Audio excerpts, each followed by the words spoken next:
Today's story is about Little Ali and the Talking Parrot. Küçük Ali ve konuşkan papağan. So, Little Ali and konuşkan means the talking, papağan means parrot. The words. Dolaşıyordu was wandering around. So when you go from place to place, from dolaşmak to wander, or now we know if you're reading or if you've watched the previous stories, you know what's your the şimdiki zaman present continuous tense and the do is the past. Was wandering around. Kayboluyordu was disappearing. From kaybolmak to this to disappear. Uyur is the same, do is the past. Duydu, heard. From duymak to hear, do is the past.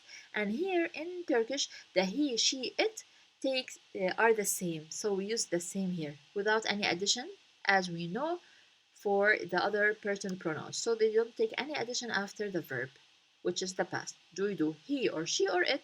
How do we know what do they mean? Depending on the story, the text we're reading, we know they mean he. For example, in the story we don't have a girl, so duydu, he heard. Göremedi, couldn't see. From görmek to see, the eme passed a lot in the previous stories. Cannot, D is the past. Yükseldi, rose up. From yükselmek, D is the past. Gördü, saw. So here, göremedi, couldn't see, gördü, saw. From görmek. Konuştum, I spoke. From konuşmak to speak, to is the past, M is I. The person represents the person pronoun I, and why do we put T? Because we have the letter ş. Tanıttı, introduced. From tanımak, and t is the past. Tanıtmak, sorry, it's tanıtmak, and t is the past. Söyledi, from söylemek to say, D here represents the past. He or she said. I didn't put it because the animal usually doesn't speak, so I didn't put it. Şaşırdı, from şaşırmak to was surprised, to be surprised, and the means was in the past. Öğretti, taught. From öğretmek to teach, öğretti in the past, taught. Now the story. Küçük Ali pazar yerinde dedesiyle dolaşıyordu. Evet. Little Ali was walking around the marketplace with his grandfather. So the little Ali was wandering around with his grandfather. Dede means grandfather, dedesi, his grandfather. Ye as a protection letter, and we have here with his grandfather. Where in the pazar yerinde, in the marketplace. Rengarenk çiçekler, taze meyveler ve ilginç hayvanlar arasında kayboluyordu. He was lost among colorful flowers, fresh fruit, and interesting animals.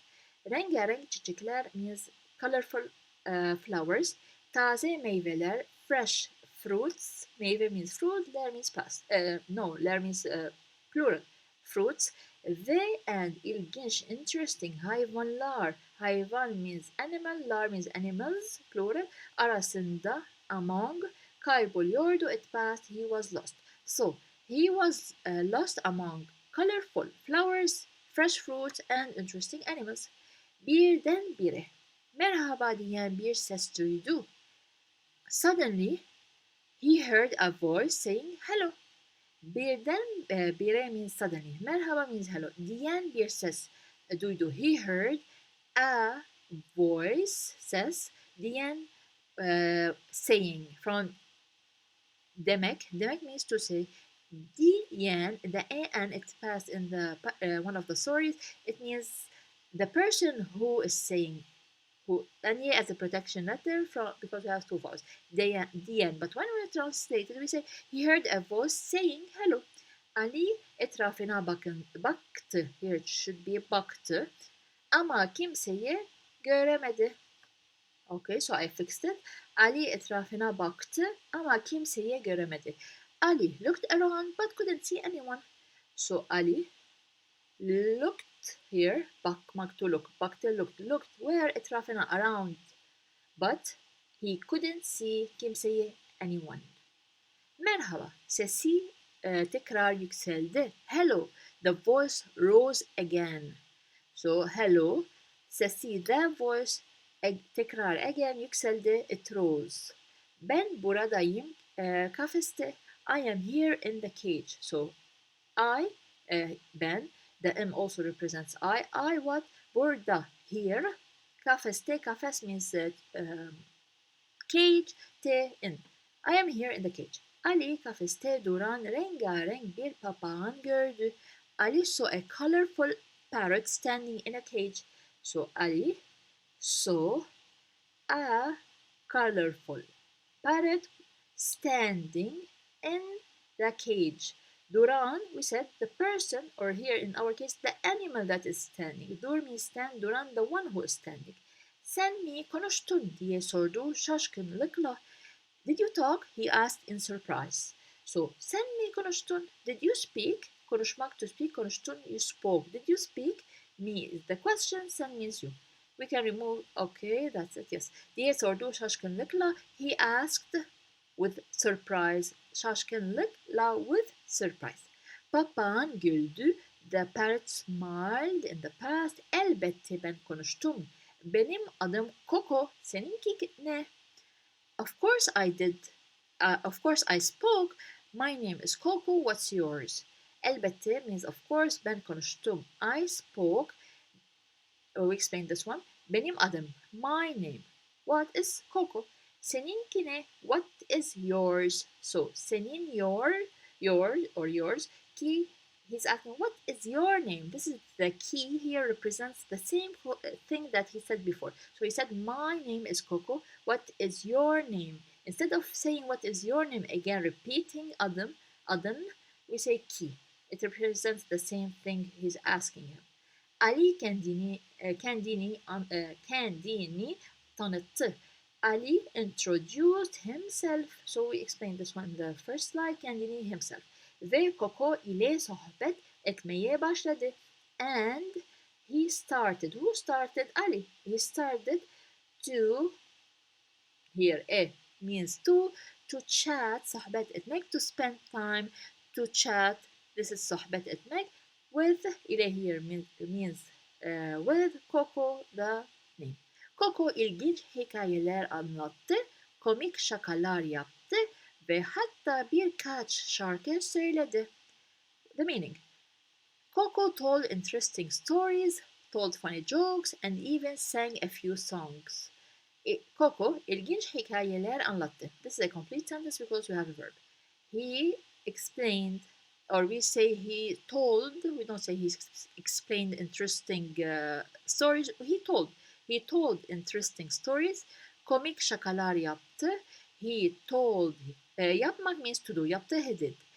We don't say he did comic jokes or funny jokes. We say he told also. So while translating, you have to fix the translation a little bit to be meaningful. He told funny jokes and even he sang. Şarkı söylemek means to sing a song. So even hatta. Even he sang birkaç şarkı. Now here, let me explain this one. Hatta means even. Birkaç, a couple of. Şarkı means song. Söyledi, he said. Can we translate it as it is? Even he said couple of songs? No. We translate it as he even sang a few songs. But you know the meaning of each word. Ali çok eğlendi. Ali had a lot of fun. Eğlenmek, to have fun. Eğlendi in the past. Çok, very.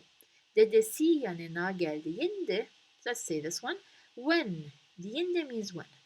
This is one of the grammars in Turkish. When he came beside his grandfather, what did he say? Diye bağırdı, he yelled. Now, of course, he didn't yell. He was not angry, but he was like in surprise. But bağırmak means to yell.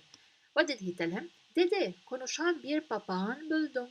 I found a talking parrot. Buldum, from bulmak, to find, do is the past, am is I. I found a talking parrot. Dedesi şaşırdı. His, what do we say? His grandfather. Dede means grandfather. The father, C is his grandfather, the boys. His grandfather was what? Surprised. From şaşırmak. This is the past. But, or ama Coco'yu görünce gülümsedi. But when he saw Coco, he smiled. Gülümsedi it past. Görünce, ince, we said when, gör, to see. Coco'yu, the name, the parrot. When he saw Coco, he smiled. Ali o günden sonra her pazara dedesiyle giderek Coco Coco ile muhabbet etmeye başladı. From that day on, whenever Ali used to go to the market with his grandfather, he would start chatting with Coco. So Ali. O günden sonra, after that day, her pazara dedesiyle giderek. Her pazara, every, now here pazar means market. Pazara, to the market. Dedesiyle, with his dede, grandfather, giderek, going. Gitmek, to go, erek, it's the action, it's repeating itself. But we don't say her means every. But here it means whenever Ali used to go with his father to the market, here, as we said, means every, but here it means whenever. So whenever Ali, of course we're talking about Ali, used to go with his father, the grandfather, to the market, Coco ile muhabbet etmeye başladı. He used to start chatting with Coco. So Coco ile, with Coco, muhabbet etmeye means to spend time, to chat, to talk. Başladı, he started. So we know the meaning of each word. Coco ona yeni kelimeler öğretti. Coco taught him, him, a new words, kelime means word, kelimeler, words ve farklı kültürler hakkında bilgi verdi and gave him information about different cultures. Farklı means different. Kültür from culture, same. Ler, plural, cultures hakkında means about, bilgi, information, verdi, gave. So he gave him information about different cultures. And if you want the PDF, the English and the English translation and the Turkish story with the words, you can click on the link in the description box below.